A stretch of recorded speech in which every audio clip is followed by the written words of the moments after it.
មួយសប្តាហ៍នេះក្រុមអ្នកសង្កេតការណ៍អន្តរកាល IoT នឹងតាមដានសភាពការណ៍និងចុះសង្កេតការណ៍ជាប្រចាំនៅភូមិជោគជ័យនិងភូមិព្រៃច័ន្ទ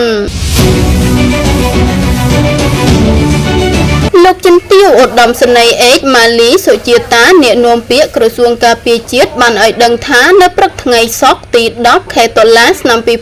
2025 ក្រសួងការពារជាតិបានសម្របសម្រួលជូនក្រុមអ្នកសង្កេតការណ៍អន្តរកាល IoT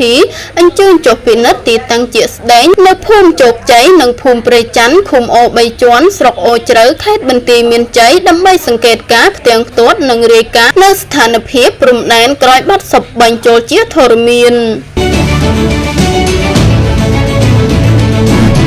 លោកជំទាវបានបញ្ជាក់ថាបើយោងតាមផែនការក្នុងរយៈពេលពេញមួយសប្តាហ៍នេះក្រុមអ្នកសង្កេតការណ៍អន្តរកាល IoT